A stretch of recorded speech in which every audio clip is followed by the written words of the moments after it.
Salam sejahtera Malaysia. Selamat petang tuan-tuan dan puan-puan yang dihormati sekalian. Okey. Ada satu persoalan yang telah ditanyakan kepada saya oleh rakan-rakan. Mereka tanya, Muhyiddin Yassin sekarang ni dalam masalah. Banyak betul masalah dia. Lebih kurang sama dengan masalah Najib lah. Ingatkah lagi Najib Razak, kerana dia punya masalah di mahkamah, rasuah, pengubahan wang haram dan macam-macam lagi lah, salah guna kuasa. Beberapa daripada gelaran title dia telah ditarik balik oleh beberapa penguasa ataupun wakil-wakil diraja, institusi diraja Malaysia di beberapa negeri. Beberapa title dia telah ditarik balik. Jadi sekarang persoalan dia yang kawan tanya, adakah Muhyiddin Yassin juga dia punya title akan ditarik balik? Akan ditarik balik, dibatalkan seperti Najib Razak. Jadi pendapat pribadi saya, ini pendapat pribadi saja, jangan risau, belum jadi. Pada pendapat saya, ya mungkin boleh berlaku. Kalau Najib boleh dilucutkan beberapa title dia, walaupun menjadi Perdana Menteri, antara Perdana Menteri paling lama di Malaysia, antara paling banyak sumbangan, walaupun banyak juga dia punya salah di mahkamah, tapi dia tetap dilucutkan. Itu Najib. Muhyiddin apa pula sumbangan dia? Apa sumbangan Muhyiddin? Berapa lama dia jadi Perdana Menteri? Dalam masa sekejap dia jadi Perdana Menteri itu, berapa banyak pula masalah yang timbul, berapa banyak dana yang dipersoalkan, jana wibawa. Ini ada lagi, baru ini lagi, apa ini, Wan Bestari ke apa itu. Jadi Muhyiddin, kalau dia bersalah, tidak mustahil. Dia punya pangkat, dia punya title, dia punya gelaran gelaran Datuk kah, Datuk Sri kah, Tan Sri kah. Tapi dia bukan Datuk Sri, dia Tan Sri je. Boleh dibatalkan. Boleh dibatalkan. Ini ditambah lagi pula dengan kes dia yang mempersoalkan Agung pula tu. Agung pula tu harus diingat, Najib tidak pernah ada kes yang mempersoalkan kedaulatan raja-raja. Itulah dakwaan dia lah. Dakwaan dia belum dibuktikan bersalah di mahkamah. Dakwaan dia saja. Janganlah marah. Najib tak pernah buat tau. Najib tak pernah buat itu. Najib tak pernah buat. Tapi Muhyiddin buat. Jadi rasanya lebih dahsyat lagi lah, lebih dahsyat lagi Muhyiddin ni daripada Najib. Jadi kalau dikira daripada apa yang dahsyat itu, kemungkinan besar untuk Muhyiddin ditarik balik, dibatalkan, itu lebih tinggi ya, lebih tinggi. Ditambah pula dia sudah buat pengakuan pula. Ini pengakuan paling dahsyat nih. Tak tahu macam mana dia buat pengakuan tu, secara sengaja atau tidak. Tapi dia mengaku, dia mengaku bahawa ya betul, duit tidak ada masuk di dalam poket dia. Dia mengaku tu. Sudah tersebar seluruh planet. Dia mengaku duit 1 sen pun tidak ada masuk ke akaun atau ke poket dia. Tapi apa yang dia mengaku ialah duit tu masuk ke dalam akaun Bersatu. Alamai. Persoalannya, siapa yang paling besar bos dalam Bersatu? Siapa? Bukankah presidennya adalah Muhyiddin? Muhyiddin lupa pun, agaknya dia lupa. Nah, nanti mahkamah akan ingatkan lah. Nanti mahkamah akan ingatkan lah. Jadi mungkin bukan semua title dia, mungkin bukan semua dia punya gelaran akan ditarik, bukan ya. Tapi mungkin beberapa negeri, seperti mana Najib Razak juga, bukan semua negeri batalkan. Bukan semua sultan kah, TYT kah batalkan, tidak. Tapi mungkin ada beberapa negeri yang rasa perlu untuk batalkan, dia punya title itu. Dan ini tidak mengejutkan dan tidak pelik, malah ini amat sesuai kalau difikirkan jika dia bersalah. Amat sesuai lah. Pertama, untuk mengajar orang-orang besar dalam politik nih, supaya berhati-hati dengan kuasa. Betul lah, peribahasa kata kalau mau tengok siapa sebenar manusia itu, bagi dia kuasa, bagi dia power. Nanti kita tengoklah dia ini manusia apa, jenis apa, topengnya topeng apa. Disitulah kita nampak. Jadi bagilah pengajaran kepada orang-orang yang ada kuasa ni supaya jangan ambil seleweng, jangan ambil mudah kuasa yang ada. Jangan seleweng. Sama ada untuk parti kah, untuk diri sendiri kah, jangan salah guna kuasa. Jangan makan duit negara, jangan makan duit rakyat. Ingat tu baik-baik. Bakal Perdana Menteri kah, bakal YB kah, bakal apakah, ingat, nothing is above the law. Itu dia punya kunci utama. Nothing is above the law. Tidak ada siapa-siapa di atas perundangan negara. Tidak ada. Jadi kerana itu janganlah buat gila, janganlah buat suka hati hang. Janganlah. Besar mana pun kuasa, tanggungjawab tu lebih besar. Jadi bakal yang berkuasa, yang YB kah, apa-apalah kuasa kamu, ingat baik-baik. Najib pernah ada, Muhyiddin pernah ada, sekarang Mahathir, anak-anak Mahathir, lepas tu Daim Zainuddin. Ingat, kekayaan tidak akan dapat menyelamatkan hampa daripada undang-undang. Tak. Ini baru undang-undang dunia tau, Malaysia. Ingat, ada satu lagi undang-undang yang lebih dahsyat yang sedang menunggu. Undang-undang Tuhan Yang Esa. Ada undang-undang satu lagi, undang-undang selepas manusia mati. Terlepas di dunia, belum tentu terlepas di akhirat nanti. Jawablah kau nanti. Dan yang Nadi Suara Rakyat bergema di channel ini, jangan lupa tekan butang subscribe, like dan share. Malaysia kita punya, cintai Malaysia aku, kita jaga kita. Bye-bye. Salam sejahtera Malaysia. Denyut Nadi Suara Rakyat bergema di channel ini. Okey, tuan-tuan dan puan yang dihormati sekalian, sebelum saya mulakan, saya ingin bertanya, apa ada jadi dengan Bersatu ni? Saya sudah agak.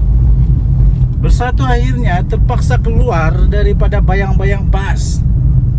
Bersatu akhirnya terpaksa juga untuk keluar dari bayang-bayang PAS. Sebab kenapa? Bersatu tak akan boleh menang kalau dia ikut gaya PAS. PAS lain. PAS lain. Nama pun lain. Memang parti PAS punya nama pun memang sudah menggambarkan perjuangan dia. Manakala Bersatu punya nama pun menggambarkan apa perjuangan dia.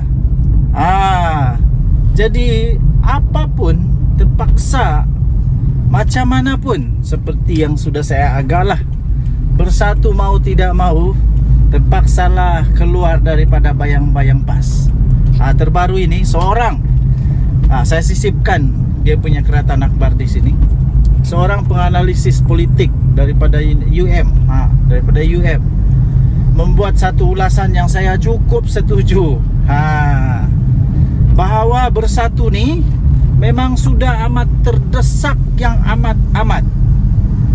Bersatu sudah betul-betul terdesak untuk mau menang, untuk mau keluar daripada kepompong bayang-bayang PAS.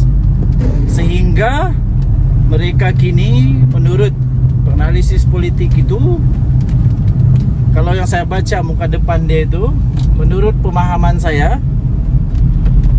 bersatu kini mengorak langkah baru yang terdesak, ya, berubah daripada naratif politik perjuangan Islam kepada perjuangan inklusif.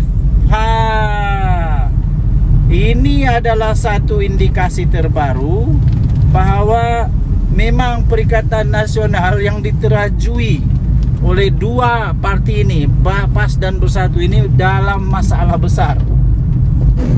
Memang tidak sehaluan sudahlah dorang punya perjalanan sekarang ini kalau begini.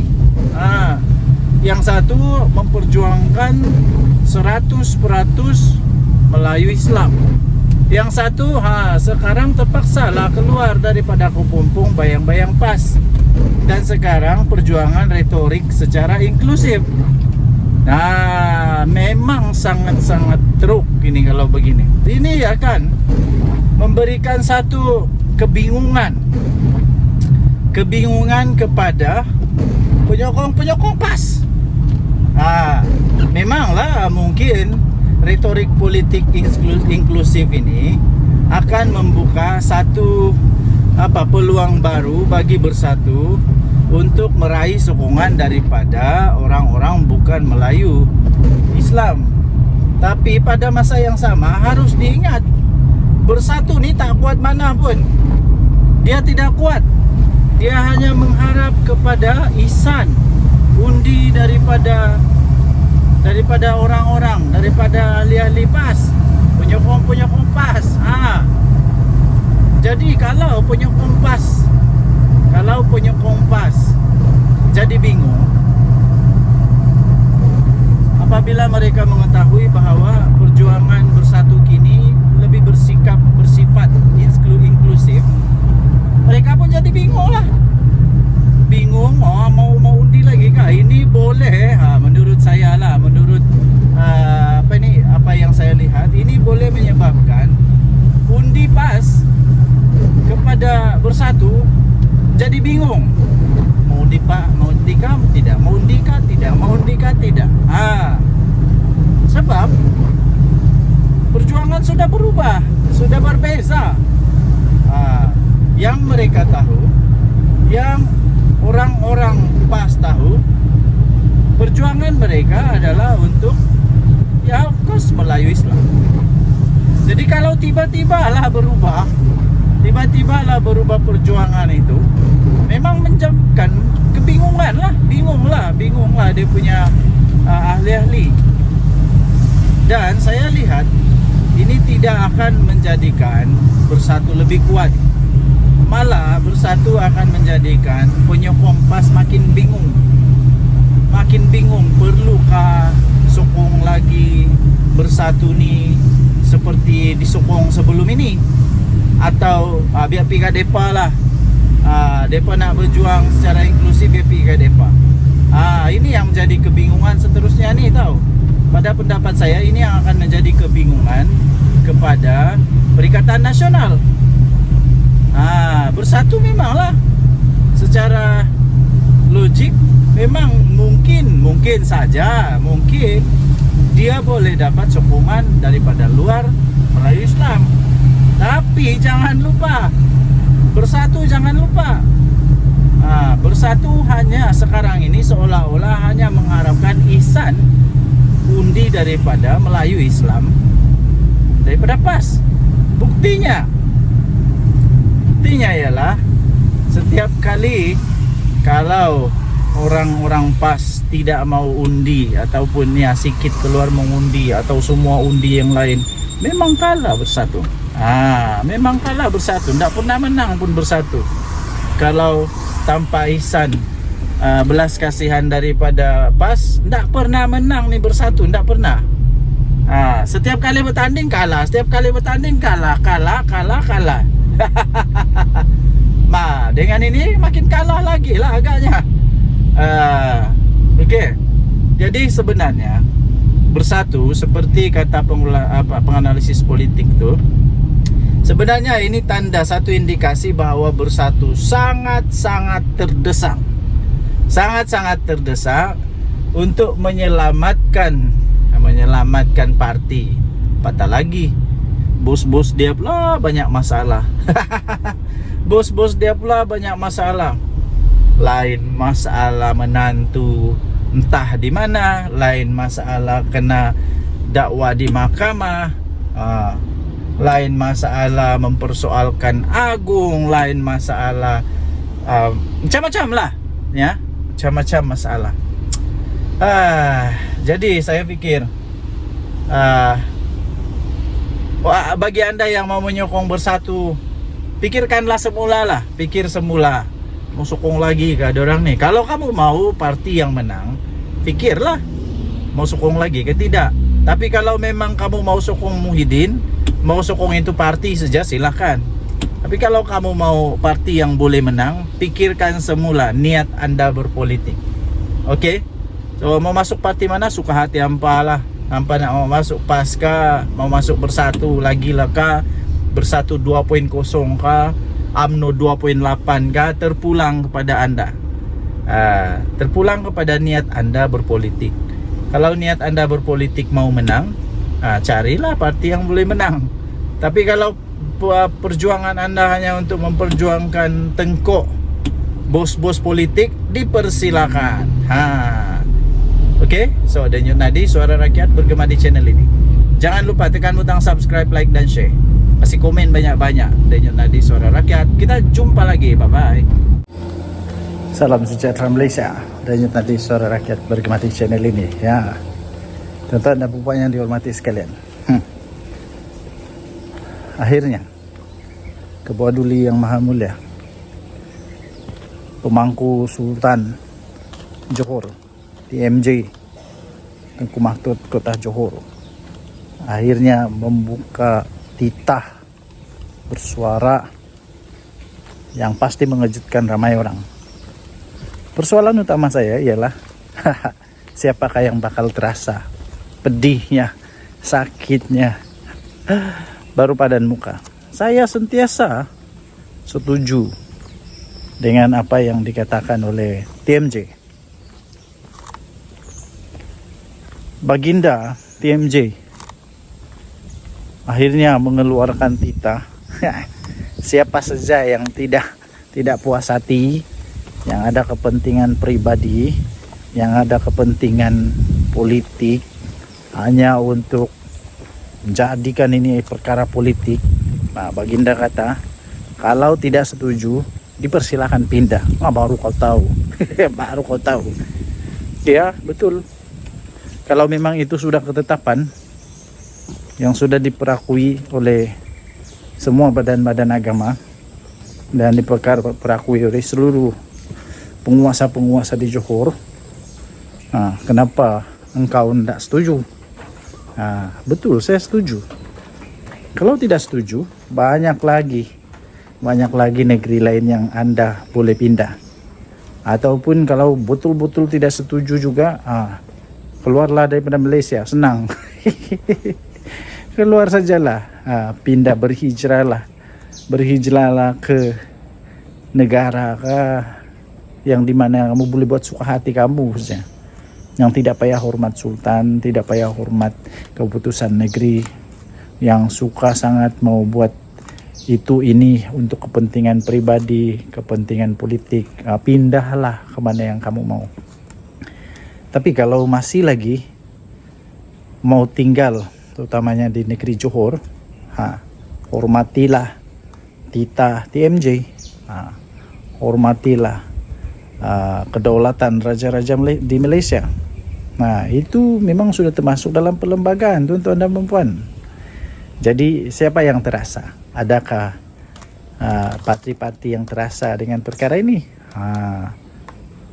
Perubahan yang dibuat, bila saya baca apa yang telah dilaporkan, perubahan yang dibuat itu untuk kebaikan rakyat, pertumbuhan ekonomi, bukan untuk kebaikan seorang-seorang, bukan untuk kebaikan parti politik, bukan untuk kebaikan siapa-siapa lah, tapi ini untuk kebaikan seluruh negeri Johor.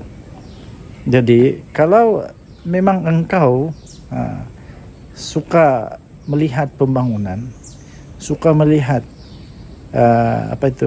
dibangunlah, perlulah setuju, menghormati. Dan sekali lagi, betul kata TMJ, kalau tidak setuju, dipersilakan keluar, pindahlah ke tempat yang kamu suka. Pindahlah ke tempat-tempat yang memang sesuai untuk kamu lah. Di Malaysia, bukan susah pun untuk pindah dari negeri ke negeri, senang saja. Jadi kalau tidak ngam di satu tempat tu, pergilah tempat yang lain, senang. Sekali lagi, tahniah diucapkan kepada Tuli Yang Maha Mulia Pemangku Sultan Johor. Kita jumpa lagi, Daulat Tuanku. Salam sejahtera Malaysia. Denyut nadi suara rakyat bergema di channel ini. Ya, tuan-tuan dan puan-puan yang dihormati sekalian, baru sebentar tadi saya terima berita tentang senarai 500 orang paling berpengaruh, pemimpin Islam paling berpengaruh di dunia. Tahu tidak tahu, Datuk Seri Anwar Ibrahim, Perdana Menteri kita, nombor 15 tahu.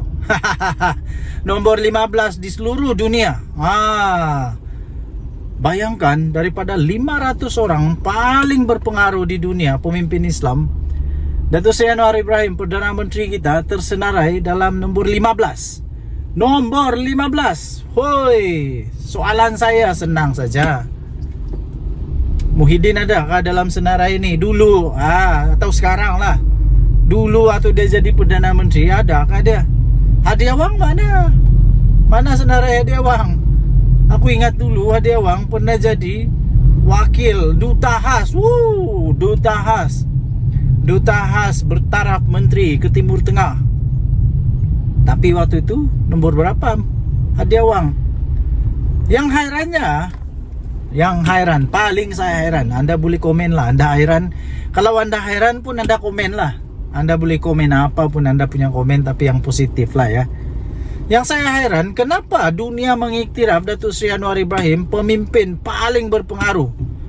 Pemimpin paling berpengaruh ini maksudnya bagus lah. Bagus. Beliau membawa impak yang besar kepada dunia Islam, membawa impak kepada dunia negara-negara Islam ataupun bukan Islam pun sama juga. Memberi impak, fikiran, tanggungjawab, peranan, lepas itu cara bertindak, semuanya dinilai. Tapi yang hairan, kenapa di dunia mengiktiraf, seluruh dunia iktiraf tahu, buku ini bukan buku calang-calang, senarai ini bukan senarai calang-calang. Senarai ini menyenaraikan betul-betul mengikut, mengambil penilaian secara mendalam. Dan yang masuk dalam senarai ini bukan calang-calang. Para ulama, para guru, pemikir-pemikir Islam, pemimpin-pemimpin, orang-orang biasa pun ada juga, tapi yang membawa impak besar kepada dunia Islam. Kenapa Hadi Awang pas Perikatan Nasional Bersatu kata juga kepada Perdana Menteri ya, itu ini, sedangkan seluruh dunia sudah iktiraf Datuk Seri Anwar Ibrahim nombor 15 terbaik. Nomor 15 terbaik di seluruh dunia. Ini bukan di Kelantan, bukan di negeri Kedah kah, Pahang pula. Di negeri Kedah kah, Perlis kah, Terengganu kah, bukan. Bukan juga di Semenanjung, bukan. Bukan di Asia, bukan. Ini seluruh dunia, pakcik, abang-abang, angkel-angkel, datu-datu. Dia dapat nomor 15 seluruh dunia. Kenapa PAS tidak mau iktiraf dia? adakah PAS punya pengiktirafan itu lebih tinggi daripada pengiktirafan daripada badan-badan Islam yang lain di dunia ini? Itulah persoalan dia. Kenapa bersatu pula tiba-tiba macam hebat sangat sampai susah mau iktiraf Perdana Menteri kita ini, sedangkan di seluruh dunia mengiktiraf Perdana Menteri kita? Itulah persoalan dia. Bila terlalu politik, segala-galanya dia saja yang betul.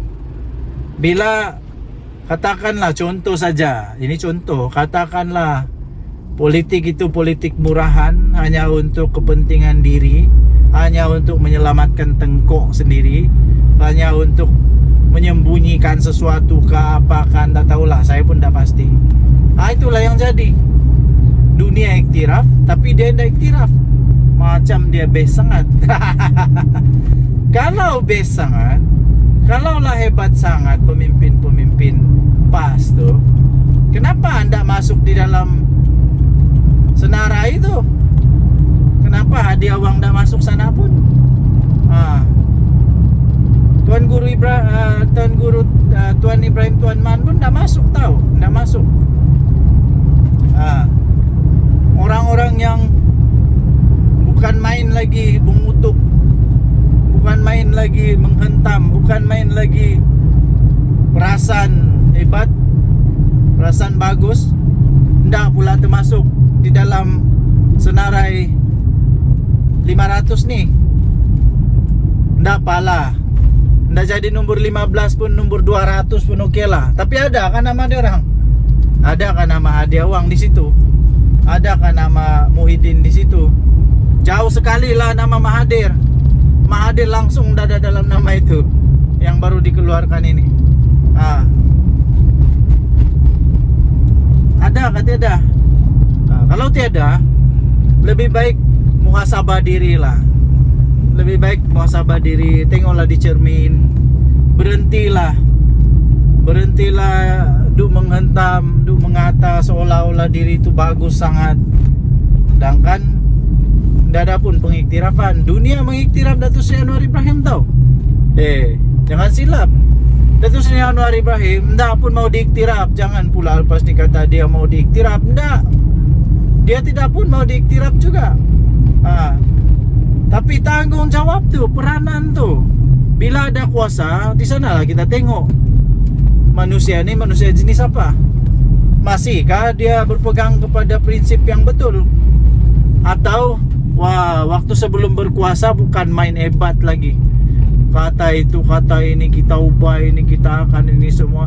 Bila sudah dalam kerajaan berkuasa, ada kuasa besar, tiba-tiba jadi tikus. Apa yang kamu lakukan? Datuk Seri Anwar Ibrahim, antara yang saya baca di dalam laporan itu, antara sebab dia dipilih sebagai salah seorang yang berpengaruh kerana dia berani untuk menyuarakan tentang kemanusiaan yang sedang berlaku sekarang di Timur Tengah ni. Peperangan ke apakah, dia berani. Soalan saya, waktu Muhyiddin jadi Perdana Menteri, apa suara dia? Hadiah wang waktu jadi duta khas bertaraf menteri di Timur Tengah, apa yang dia buat?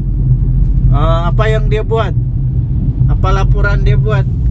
Apa suara dia?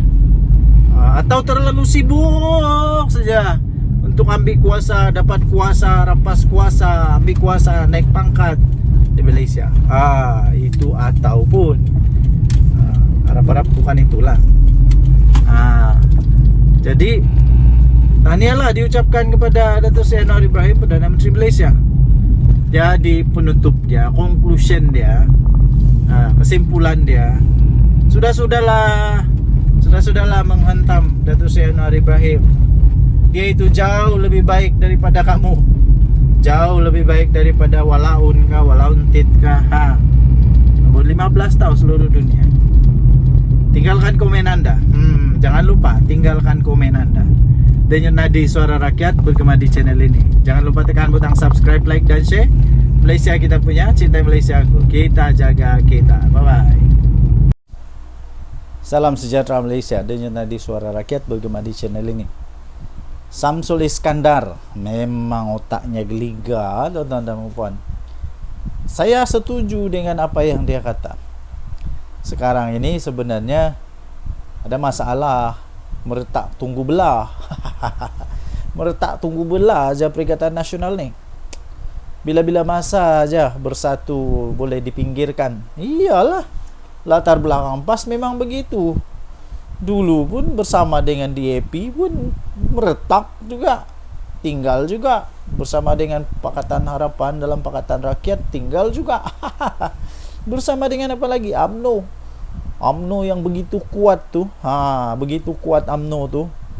Adakah bersatu sekuat UMNO? Saya fikir tidak. Tidak. Adakah bersatu dapat memberikan banyak manfaat kepada PAS? Saya fikir tidak. Jadi bila-bila masa menunggu belah saja.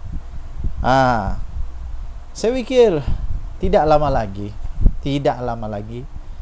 bersatu akan rasa panasnya, hangatnya. Macam mana rasanya UMNO dulu?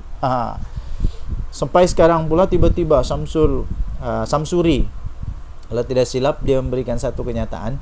Ini saya sisipkan juga. Dia kata tidak ada yang serius di antara PAS dan bersatu. Apa maksudnya itu? Itu satu pengakuan ya sebenarnya. Memang ada something happen di antara bersatu dan PAS. Tapi ialah tidaklah serius. Tapi adalah. Semua bermula dari itu. Kalau kita lihat masalah rumah tangga pun, dia bukan terus serius tau. Dia bukan terus serius. Dia pelan-pelan jadi serius. Ini pengakuan yang tak sengaja atau tidak sengaja, atau sedar atau tidak sedar, daripada Samsuri, yang menyatakan secara tidak langsung memang ada something happen di antara bersatu dan juga PAS. Walaupun tidak serius, tapi itu bermula nanti tu. Bermula nanti. Lepas tu apa lagi? Ada satu lagi kenyataan katanya PAS lebih pandai jaga hati bersatu. Iyalah, teruskanlah jaga menjaga ya. PAS jaga hati bersatu. Minta maaf, saya minta maaf bukan. PAS lebih pandai jaga hati UMNO. Perikatan Nasional lebih pandai jaga hati UMNO. Bersatu lebih pandai jaga hati UMNO. Perikatan Nasional lebih pandai jaga hati UMNO katanya daripada Pakatan Harapan. Iya kah? Iya kah? Tak apalah, beginilah. Kalau kamu mau sangat UMNO, ambil je lah. Dah kisah. Okay. Ini maksudnya sebenarnya ada cubaan mungkin cuba sungguh-sungguh untuk pujuklah UMNO supaya tinggalkan kerajaan. Dipersilakan. Dipersilakan. Kalau UMNO keluar kerajaan, ndak tumbang tahu kerajaan, ndak. Ini lagi satu pengakuan daripada Premier Sarawak, Abang Jo, dia kata apa? Dia senang bekerja dengan PM Anwar. Dah ada harapan lah lagi. Lebih lah tiada harapan. Sabah dengan Sarawak saya fikir tidak berapa ngam lah. Tidak berapa ngam sama PAS. Jadi secara tidak langsung tidak berapa ngam sama Perikatan Nasional lah. Jadi ya dipersilakan lah. Tapi poin dia ialah memang ada something happen. Walaupun tidak serius, tidak besar, tidak serius lah di antara bersatu dengan PAS. Tapi memang secara tidak sengaja disebut, memang ada lah tu kalau begitu. Memang ada lah. Jadi saya boleh katalah, kita tunggu je lah. Kita tunggu saja. Tidak lama lagi bersatu akan jadi orang-orang pinggiran. Orang-orang pinggiran yang tidak lagi berharga, dan sudah harga dengan PAS. Akhirnya nanti PAS akan mau kembali pula dengan UMNO. Lepas tu UMNO pakailah otak ya. UMNO pakailah otak. Takkan mau membiarkan dua kali kena main-main pula oleh PAS. Jadi kita tunggulah perpecahan yang bakal berlaku. Harap-harap tidak berpecah lah. Bagus juga ada pembangkang yang kuat. Daripada tidak ada pembangkang lagi susah. Tinggalkan komen anda. Bye-bye. Salam sejahtera Malaysia. Denyut nadi suara rakyat bergema di channel ini. Saya tertarik dengan benda yang sangat-sangat viral sekarang ini, yang diperkatakan di seluruh Malaysia sekarang ini, yaitu berkenaan dengan kekalahan Muhyiddin Yassin di mahkamah. Kekalahan dia yang amat-amat mengejutkan. Kenapa mengejutkan? Bukan kerana kekalahan dia ya. Saya memang sudah tahu benda ni kalau dibuat di mahkamah pastinya kalah. Tapi yang saya hairan ialah permohonan itu permohonan yang agak pelik bagi saya lah. Sebab benda ni memang sudah pun dalam undang-undang kita bahawa tidak boleh bagi orang yang sedang menghadapi pertuduhan di mahkamah. Apa tidaknya tiba-tiba Muhyiddin Yassin memohon pasport dia untuk keluar negara. Untuk tujuan apa? Untuk tujuan apa tuan-tuan dan puan ni saya sisipkan di tepi ni. Untuk tujuannya nak pergi celebrate, mau celebrate ulang tahun perkahwinan. Sedap saja. Sedap saja. Orang lain tak boleh, tiba-tiba dia pula boleh. Pertama, kedua, bukankah kita sedang mahu mempromosikan tempat sendiri negara Malaysia? Kenapa mau pergi Uzbekistan pula? Ada apa di sana? Kenapa mau pergi sana? Kenapa di Malaysia tidak bolehkah celebrate ulang tahun lagi? Kemudiannya Muhyiddin ni siapa? Muhyiddin ni siapa untuk ada keistimewaan macam tu? Najib dulu waktu Rosmah Mansur dan dia mau pergi lawat anak yang beranak di Singapura, itu dekat tau Singapura, dekat saja. Bukan main bising lagi yang lain tu. Bukan main bising lagi, ramailah yang bising. Tak kira lah daripada PHK, daripada BN, ada BN pula, daripada PHK, daripada PN kah, semua bising. Semua bising persoalkan kenapa ini. Sekarang kenapa pula Muhyiddin boleh? Saya fikir ini benda alasan yang paling pelik. Kenapa Muhyiddin mau pergi Uzbekistan? Satu memanglah kena tolak biji-biji, bulat-bulat, mentah-mentah. Kenapa? Menantu dia pun masih belum dapat balik Malaysia. Mestilah ada keraguan. Betulkah dia mau celebrate saja? Sebab kalau mau celebrate saja, celebrate di Malaysia. Perlu apa mau celebrate di Uzbekistan ada apa? Best sangat ke sana.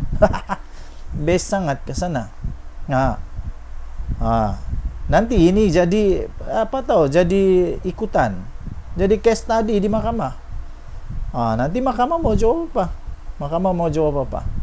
Kalau nanti ada orang yang sedang dalam perbicaraan, dalam dakwaan, apalagi kalau sudah didapati bersalah, tiba-tiba dia pun merayu untuk mau celebrate di luar negara. Mahkamah boleh bagi kah? Nanti diorang bilang, kenapa dulu Muhyiddin boleh dapat, kami tidak boleh dapat? Sebab itu mahkamah tolak. Tahniahlah diucapkan kepada mahkamah yang mempunyai fikiran yang cukup bagus, keputusan yang memang yang bagus daripada hakim. Saya fikir di mahkamah mempunyai satu pertimbangan yang bagus lah, sehingga Muhyiddin tidak dibenarkan keluar. Ini betul-betul bagus punya. Bagaimana pendapat anda? Adakah anda setuju Muhyiddin jangan keluar Malaysia lagi? Menantu dia pun belum balik tau. Kalau menantu dia boleh pujuk balik, okey lah, boleh lah kita consider. Tapi ini menantu pun tak dapat dipujuk, mau cakap apanya lagi? Jadi pada pendapat saya, kena adil, kena sama semua, sama rata. Kalau yang satu tak boleh, yang satu pun tak boleh lah. Janganlah yang satu tak boleh, yang satu boleh. Inilah Inilah yang pelik-pelik di dalam Perikatan Nasional nih. Orang lain tidak boleh, dia boleh. Gitulah. Oke, Denyut Nadi Suara Rakyat bergema di channel ini. Tinggalkan komen Anda. Kita jumpa lagi. Bye. Salam sejahtera Malaysia. Selamat pagi tuan-tuan dan puan yang dihormati sekalian. Masih lagi kita berada di hutan. Akhirnya adalah orang yang berani jawab kepada entah manusia mana, entah yang dia tuduh pada zaman Anwar ni kalau jadi kaya berdosa kepala otak. Hairan betul saya lah. Oke. Kemudian soalan dia mudah saja, jawaban dia mudah. Dengan soalan juga. Pada zaman Muhyiddin Yassin jadi Perdana Menteri, ada sesiapa tak di sini yang teror, yang tahu, yang dapat buktikan pada zaman Muhyiddin Yassin jadi Perdana Menteri? Saya mau tanya, apa yang dia sudah bantu, apa yang dia sudah tolong kepada orang-orang miskin? Adakah? Apa yang dia tolong? Apa yang dia tolong kepada orang miskin ketika dia jadi Perdana Menteri? Sila senaraikan. Yang dia tolong tahu? Yang dia tolong, yang bukan duit rakyat tahu. Janganlah cakap dia bagi apa nih KWSP lah, itu duit aku lah, bukan duit kamu. Itu duit kita lah, bukan duit orang. Itu duit rakyat, bukan duit kerajaan pun. Jadi apa yang Muhyiddin ada tolong orang miskin pada waktu dia jadi Perdana Menteri? Sila senaraikan. Ini menjawab kepada Reyes, jawab kepada tomahan, tuduhan daripada seorang manusia ni. Dia kata berdosa kalau jadi kaya pada zaman Datuk Seri Anwar Ibrahim. Tapi ada orang teriak-teriak lah. Entah apa dong teriak-teriak. Mungkinkah ada apa harimau kumbang di belakang? Atau beruang? Oke. So, pada pendapat saya, sekali lagi saya ingin nyatakan bahwa sebenarnya pada zaman PM Anwar sekarang ini, manusia lebih senang, lebih terbuka untuk boleh jadi jutawan berbanding dulu-dulu, berbanding daripada zaman-zaman penuh dengan penuh dengan kroni. Buktinya tengoklah Janawi bawah, siapa yang dapat? Tengoklah projek-projek yang lain, siapa yang dapat? Siapa yang kantoi dengan minyak masak? Tengoklah kan. Jadi saya ingin sabarlah. Seperti Reyes kata, dia tanya, pada zaman Muhyiddin jadi Perdana Menteri, apa yang dia sudah buat untuk orang miskin? Jawab, jangan tak jawab. Tinggalkan komen Anda. Kita jumpa lagi. Bye-bye. Oke, salam sejahtera Malaysia. Denyut Nadi Suara Rakyat bergema di channel ini. Oke, pagi ini saya jalan di hutan. Kamu boleh dengar bunyi cengkerik yang bising tuh. Memang tempatnya hutan. So saya sengaja pagi ini mengambil ketenangan sedikit. Sambil kita buat satu ulasan tentang apa yang dikatakan oleh seorang ni lah. Dia kata pada zaman PM Anwar ni dosa kalau jadi kaya. Apa benda yang kau cakap ni pakcik?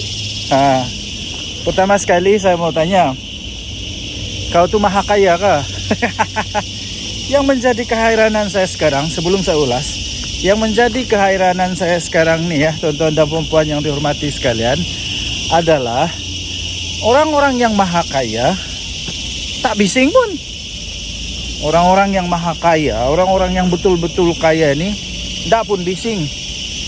Diorang tidak pun rasa terganggu kah, terkacau kah, tidak pun rasa terancam kah, dorang oke saja dengan apa yang telah dirancang oleh polisi kerajaan.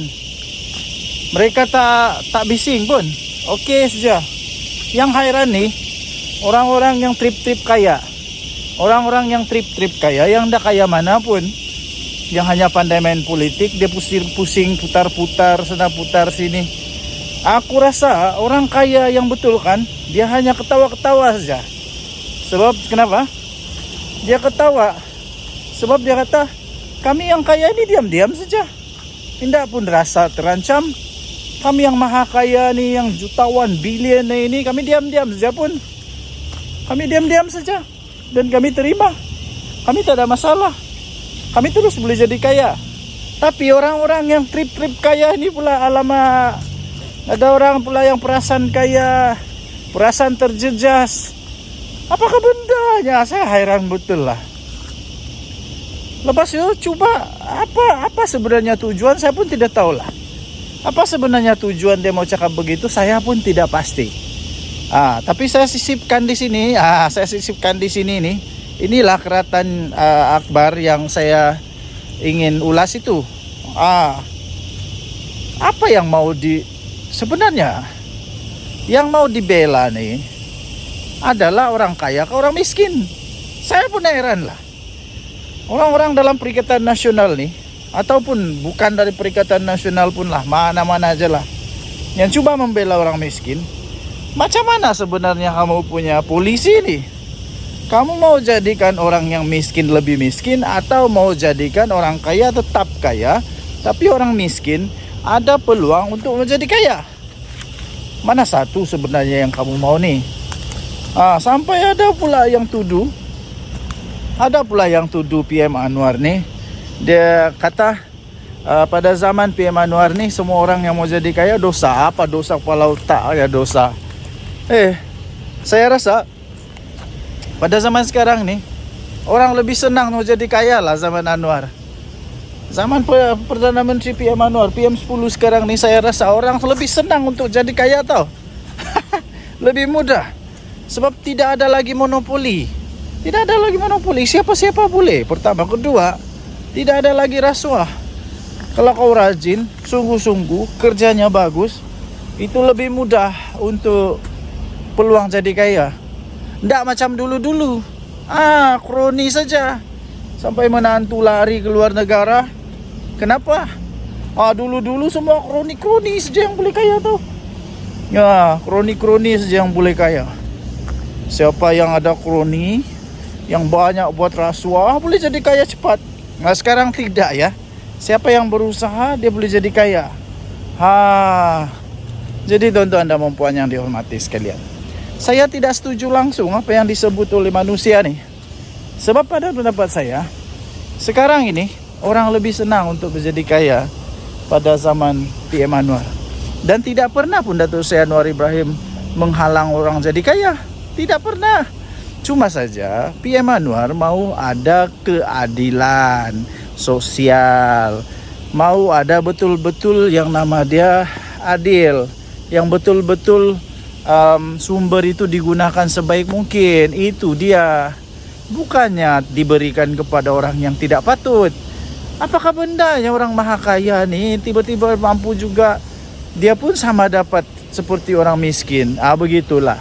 Apapun, pikirlah pakai otak, janganlah pikir pakai lutut pula. Apa pendapat anda? Tinggalkan komen. Bye. Oke, salam sejahtera Malaysia. Denyut nadi suara rakyat bergema di channel ini. Nampaknya aku makin kurus. Oke, sebelum saya teruskan, saya ingin sisipkan satu video di sebelah ni. Ini video Abah kau Muhyiddin Yassin. Oke, mari kita tengok dulu apa videonya, saya sisipkan. Tuduhan pada saya lah saya salah guna kuasa. Tuduhan pada saya terima rasuah. Mana saya terima? Wallahi satu sen pun tak masuk poket saya, yang masuk pada parti.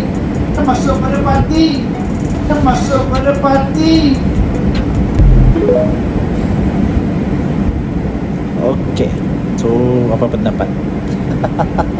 hebat atau tidak. Ini entah siapa yang buat dia punya skrip, sampai apa kau tercakap lah pula benda yang boleh menyebabkan dia masuk penjara nih. Bukan saja dia boleh masuk penjara, benda ni mungkin silap-silap boleh menyebabkan parti dia dalam masalah besar tau. Dalam masalah besar, silap-silap kena haram tu tau. Silap-silap boleh kena haram. Apa tidaknya dia kata yang masuk dalam bersatu. Masuk dalam bersatu. Iyalah, memanglah nak masuk di dalam poket kau, tapi duit tu masuk di mana? Siapa presidennya? Waktu itu siapa Perdana Menteri? Ini boleh menyebabkan konflik of interest. Ini boleh menyebabkan konflik of interest. Jadi kenapa dimasukkan pula ke dalam parti punya akaun? Dan kenapa perlu ada benda tu masuk dalam akaun parti? Kalau macam tu, lemak lah, semua orang pun mau jadi presiden lah kalau gitu. Susah lah. So, apa pendapat anda? Sila tinggalkan komen. Dan tadi Suara Rakyat bergema di channel ini. Bye. Tuhan pada saya ialah saya salah guna kuasa. Tuduhan pada saya terima rasuah. Mana saya terima? Wallahi 1 sen pun tak masuk poket saya, dia masuk pada parti. Dia masuk pada parti. Dia masuk pada parti. Tuduhan pada saya ialah saya salah guna kuasa. Tuduhan pada saya terima rasuah. Mana saya terima? Wallahi 1 sen pun tak masuk poket saya, dia masuk pada parti. Cuba tanya dengan presiden-presiden parti yang ada dalam negara kita, ada tak terima bantuan daripada mana-mana? Kalau dia cakap tak ada, bohong. Saya tak ambil 1 sen, tapi dituduh. Sabarlah. Saya akan bela diri saya dan minta doa tuan-tuan selamat supaya saya boleh teruskan perjuangan saya. Saya tak sebut memperkecilkan, menghasut orang tentang soal isu raja. Ada ke? Dah tengok tak saya punya video? Dah. Berapa kali tengok? 5 kali. 5 kali. 5 kali 4 dekat 200 jam. Sikit aja. Saya tak nak cerita tu. Masa peguam saya kata, nanti tak apa, saya sentuh, dia kata. Tapi saya nak mempertahankan diri saya. Saya rakyat negeri Johor. Ada raja tak? Ada pernah saya kata-kata raja ni? Ada. Saya rakyat Malaysia. Ada pernah saya sebut tentang agung-agung mana ni? Ada. Yang saya sebut tu hakul haqqa walau kana murra, sebutkan. Saya tak payah sebut lebih daripada itu tentang isu yang berkaitan. Maka lepas itu pantas dan paling efisien saya ucap tahniah pada polis. Bat dia ambil masa sikit. Aku cepat, Bat. Dah masa seminggu dah cat saya di mahkamah di Nego Musa. Apa salah saya, tuan-tuan? Dia takut. Apa takut saya? Saya manusia je. Bukan saya harimau ke ataupun Dia takut tumbang. dia takut tumbang. Jadi kalau dia fikir saya lah orang yang mampu boleh menumbang, terima kasihlah kerana dia takut kita. Dan insyaAllah doanya satu hari kita akan tumbangkan mereka. Boleh tak? Tumbang melalui sistem demokrasi dalam peti undi. Boleh tak? Boleh. Nak mulakan di mana? Mulakan di mahkota. Tentukan calon, kita mesti mencapai kemenangan yang hebat. Bagi mesej pada dia bahawa apa saja yang mereka lakukan, rakyat tidak akan sokong. Time is up for Anwar to go. Tapi kita nak buat tu secara yang tertib, ikut undang-undang negara.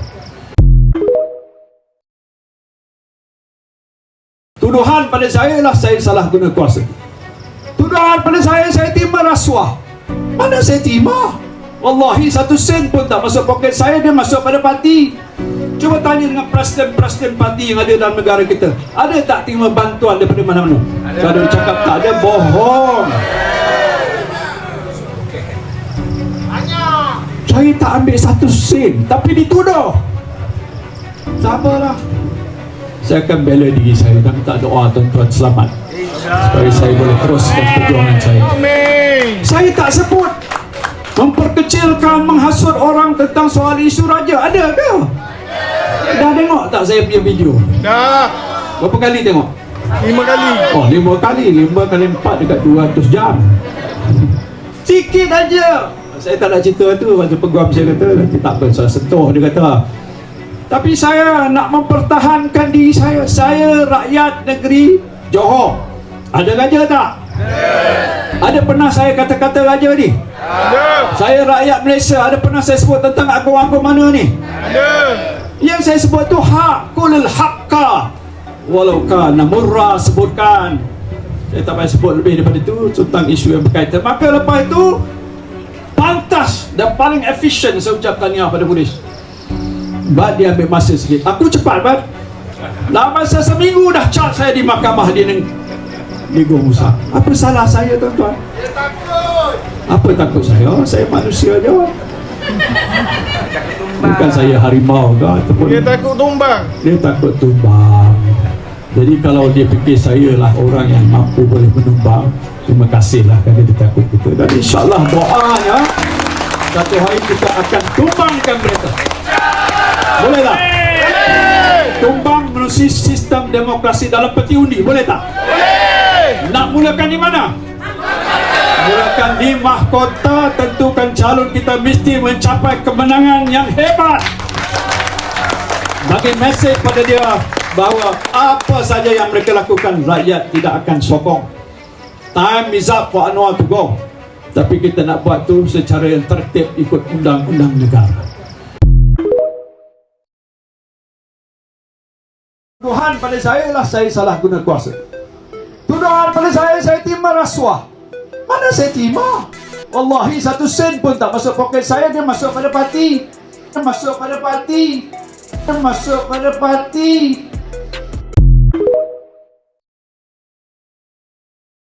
Ma yumkin. Ini haram. Tak boleh guna. Saya tak buat. Tuduhan pada saya ialah saya salah guna kuasa. Tuduhan pada saya terima rasuah. Mana saya terima? Wallahi 1 sen pun tak masuk poket saya. Dia masuk pada parti. Aduh, dia pergi bocorkan rahsia pula dah. Din, Tan Sri Muhyiddin Yassin. Kalau ia pun nak lepaskan tengkuk sendiri, janganlah pergi buka rahsia macam tu, Din. Duit tak masuk poket sendiri, wallahi. Tapi masuk akaun parti. Din, siapa yang susun skrip untuk Muhyiddin Yassin ni? Siapa yang susun skrip untuk ucapan Muhyiddin Yassin ni? Ni daripada orang Bersatu dia. Siapa yang susun skrip untuk Muhyiddin ni? Inilah dia padah dia. Bila terbiasa sangat bercakap pakai skrip, pakai PDF. Bila suruh ceramah, tak pakai skrip, mulalah meroyan, bercakap benda bukan-bukan. Habis bongkar benda-benda apa? Buka habis rahsia-rahsia besar. Allah, Din. Aduh, Din. Kenapa macam ni, Din? Ma yumkin. Ini haram. Tak boleh guna. Saya tak buat. Tuduhan pada saya ialah saya salah guna kuasa. Tuduhan pada saya terima rasuah. Mana saya terima? Wallahi 1 sen pun tak masuk poket saya. Dia masuk pada parti. Aduh, dia pergi bocorkan rahsia pula dah. Din, Tan Sri Muhyiddin Yassin. Kalau ia pun nak lepaskan tengkuk sendiri, janganlah pergi buka rahsia macam tu, Din. Duit tak masuk poket sendiri, wallahi. Tapi masuk akaun parti. Din, siapa yang susun skrip untuk Muhyiddin Yassin ni? Siapa yang susun skrip untuk ucapan Muhyiddin Yassin ni?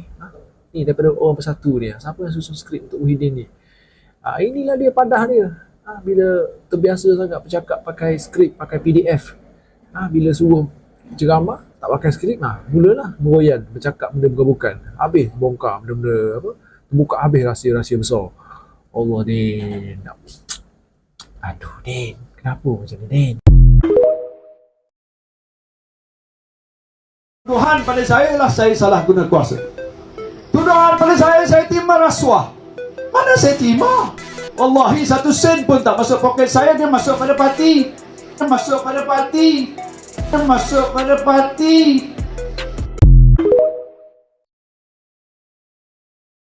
Ma yumkin. Ini haram. Tak boleh guna. Saya tak buat. Tuduhan pada saya ialah saya salah guna kuasa. Tuduhan pada saya terima rasuah. Mana saya terima? Wallahi 1 sen pun tak masuk poket saya. Dia masuk pada parti. Aduh, dia pergi bocorkan rahsia pula dah. Din, Tan Sri Muhyiddin Yassin. Kalau ia pun nak lepaskan tengkuk sendiri, janganlah pergi buka rahsia macam tu, Din. Duit tak masuk poket sendiri, wallahi. Tapi masuk pada akaun parti. Din. Siapa yang susun skrip untuk Muhyiddin Yassin ni? Siapa yang susun skrip untuk ucapan Muhyiddin Yassin ni? Ni daripada orang bersatu dia. Siapa yang susun skrip untuk Muhyiddin ni? Inilah dia padah dia. Bila terbiasa sangat bercakap pakai skrip, pakai PDF. Bila suruh ceramah, tak pakai skrip, mulalah meroyan, bercakap benda bukan-bukan. Habis bongkar benda-benda apa? Buka habis rahsia-rahsia besar. Allah, Din. Aduh, Din. Kenapa macam ni, Din?